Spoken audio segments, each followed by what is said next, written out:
Hello friends, welcome to nursing villa. मैं पूजा आपकी अपनी फ्रेंड लेकर आई हूँ आपके लिए एक नया टॉपिक, जिसमें हम पढ़ने वाले हैं जॉन्डिस। जॉन्डिस हम वैसे भी पढ़ते हैं, बट यहाँ पे हम पढ़ने वाले हैं गैस्ट्रोइंटेस्टाइनल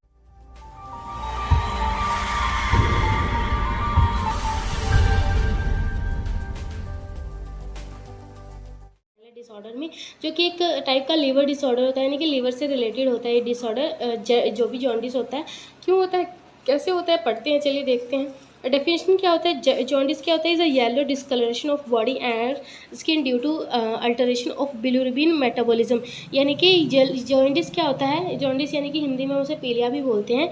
जो क्या होता है, येलो डिस्कलरेशन हो जाता है किसका, बॉडी का और स्किन का। क्यों हो जाता है, क्योंकि यहाँ पे बिलिरुबिन का मेटाबॉलिज्म अल्टरनेट हो गया, यानी कि सही से हो नहीं पा रहा।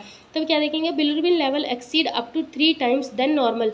यानी कि बिलिरुबिन का लेवल क्या होता है, 3 टाइम्स हो जाता है, ज़्यादा हो जाता है जितना कि नॉर्मल से, नॉर्मल से बहुत ज़्यादा बढ़ जाता है। नॉर्मल वैल्यू होती है उसकी 0.3 टू 1.2 mg, इतना नॉर्मल रहता है, यानी कि 1.2 mg पर डीएल ये नॉर्मल होता है। अगर इससे आपका मतलब बढ़ जाता है तो आपको क्या होता है, जॉन्डिस हो जाता है। और 3 टाइम ज़्यादा भी बढ़ सकते हैं, यानी कि इसको 3 से मल्टीप्लाई कर देंगे, जो भी यहाँ पे नॉर्मल वैल्यू दी गई है। देन देखेंगे इसके टाइप्स एंड कॉजेज़ क्या होंगे। टाइप्स एंड कॉजेज़ में देखेंगे फ्रेंड्स हम, there are 3 types of jaundice. 3 types होते हैं जॉन्डिस के। हीमोलाइटिक होता है, देखेंगे सेकंड बाद में, पहले इसे पढ़ लेते हैं। हीमोलाइटिक यानी कि प्री हिपैटिक भी बोलते हैं जिसे हम, जॉन्डिस होता है। इट इज़ ड्यू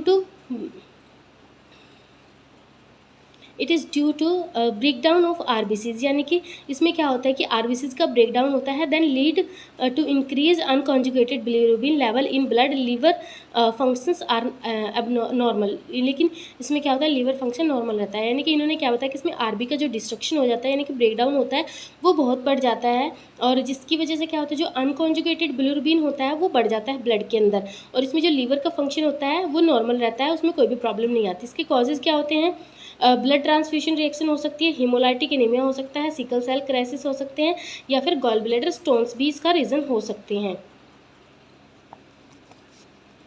देन देखेंगे सेकंड टॉपिक फ्रेंड्स, सेकंड है हमारा जॉन्डिस में सेकंड जो टाइप है, हिपैटोसेल्युलर जॉन्डिस। हिपैटोसेल्युलर जॉन्डिस में देखेंगे, it is due to dysfunctioning of liver cell.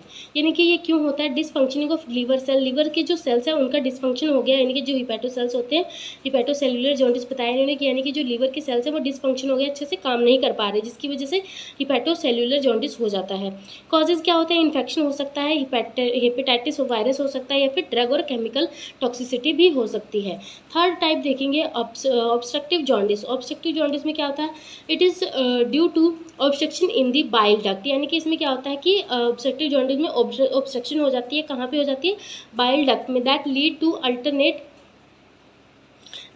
To altered secretions of bile, जिसकी वजह से क्या होता है, जो बाइल के सिक्रेशंस होते हैं वो अल्टर हो जाती हैं। और ये भी क्या होता है, 2 टाइप्स का होता है। जो भी हमारा ऑब्स्ट्रक्टिव जॉन्डिस होता है वो भी 2 टाइप का होता है। एक्स्ट्रा हिपैटिक ऑब्स्ट्रक्शन होता है, या फिर इंट्रा हिपैटिक ऑब्स्ट्रक्शन। यानी कि इसमें ऑब्स्ट्रक्शन हुई है किसकी, बाइल डक्ट की, बट इसमें एक्स्ट्रा और इंट्रा बताया गया। तो एक्स्ट्रा में देखते हैं, due to blockage in bile duct, यानी कि बाइल डक्ट में आपकी ब्लॉकेज हो गई, जैसे कि किस वजह से हुई है, गोल्ड स्टोन हो सकते हैं, या फिर ट्यूमर हो सकता है, जिसकी वजह से एक्स्ट्रा हिपैटिक ऑब्स्ट्रक्शन हुई है। देन देखेंगे इंट्रा हिपैटिक कोलेस्टेसिस हो सकता है। It occur due to blockage और swelling in intra hepatic duct. यानी कि इंट्रा हिपैटिक डक्ट है, वहाँ पे स्वेलिंग या फिर ब्लॉकेज होने की वजह से हम इसे क्या बोलेंगे, इंट्रा हिपैटिक कोलेस्टेसिस। ये हमारा थोड़ा सा डायग्राम दिया गया है हमारे लीवर का, जिसमें ये चीज़ें बताई गई हैं। लीवर क्या बताया गया है, हिपैटिक डक्ट्स दिखाई गई हैं, जिसमें आपको देख सकते हैं कि हिपैटिक जो भी सेक्शन हुई है, इंट्रा एक्स्ट्रा सिस्टिक डक्ट बता रखा है इसमें, gall bladder, duodenum, common bile duct, pancreas, pancreatic duct, ये सब इसमें दिखाया गया है। आपने एनाटॉमी में ज़रूर पढ़ा होगा ये, एंड आपने इसका डायग्राम भी बनाया होगा। तो कमेंट करके ज़रूर बताइएगा कि आपने इसका डायग्राम बनाया था या नहीं बनाया था, और बनाया था तो मुझे भी ज़रूर दिखाइएगा। देन देखेंगे क्लिनिक मैनिफेस्टेशन क्या हो सकती है। येलोइश स्किन हो सकती है, होती है एक्चुअली, एंड स्कैलरा हो सकता है। लाइट ग्रे और क्ले कलर्ड अल्कोहलिक स्टूल हो सकता है। इची स्किन हो सकती है, लैक ऑफ एपेटाइट हो जाएगा, nausea, loss of strength being strong, prothrombin time increase हो जाएगा। प्रोथ्रोम्बिन आपने पढ़ा होगा पैथोफिजियोलॉजी में, प्रोथ्रोम्बिन टाइम क्या होता है, टी कलर्ड यूरिन होगा आपका। डायग्नोस्टिक इवेलुएशन में देखेंगे हम क्या क्या हो सकता है। डायग्नोस्टिक इवेलुएशन में increase level of serum bilirubin 0.4 mg पर 100 ml कॉन्जुगेटेड होता है। इससे क्या होता है, ग्रेटर देन हो सकता है, इससे ज़्यादा हो सकता है। इंक्रीज हो जाएगा इनडायरेक्ट अनकॉन्जुगेटेड बिलिरुबिन भी इंक्रीज हो जाएगा। Absence of bilirubin in urine के अंदर बिलिरुबिन नहीं आएगा। Sorry, reduce foetal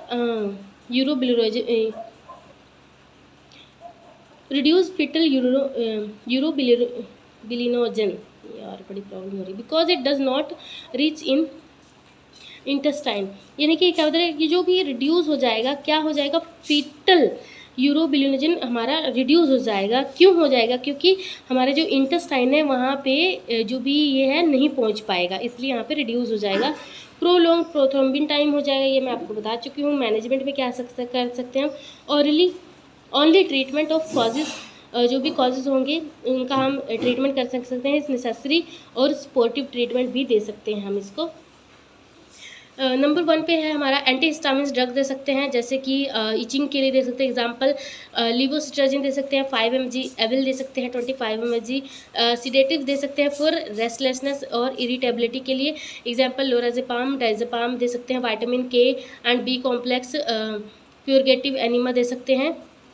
if constipation is present antibiotic दे सकते हैं, एंटीपायरेटिक ड्रग दे सकते हैं। देन देखेंगे डाइटरी मैनेजमेंट। डाइटरी मैनेजमेंट में हम क्या क्या कर सकते हैं, एडवाइस करेंगे। इसमें सेम वही है, पेशेंट को हम एडवाइस करेंगे, उसका डाइटरी पैटर्न जो भी है फॉलो करेंगे, जो भी डॉक्टर ने प्रिस्क्राइब किया है। Advice to patient for restricted fat intake, provide high protein diet, high carbohydrate diet, provide plenty of fluid juices, give glucose water. Nursing management में क्या करेंगे हम, provide comfort to patient, avoid bed sores to patient, maintain fluid and electrolyte balance to patient, maintain output input chart, provide psychological support to patient, give health education. Nursing diagnosis में देखेंगे friends क्या क्या कर सकते हैं हम nursing diagnosis में।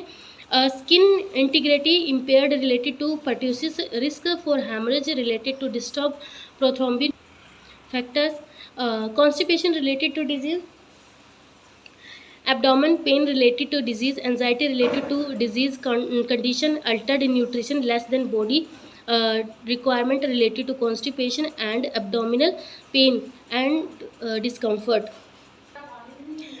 Nursing diagnosis के लिए बाद हमारा यहाँ पे नर्सिंग केयर प्लान भी दिया गया है गैस्ट्रोइंटेस्टाइनल डिसऑर्डर्स के लिए। तो फ्रेंड्स ये देखिए, इसके लिए मैं एक अलग से वीडियो लेकर आऊँगी। देन अभी मैं ऐसे इसको स्क्रॉल कर देती हूँ, मुझे थोड़ा सा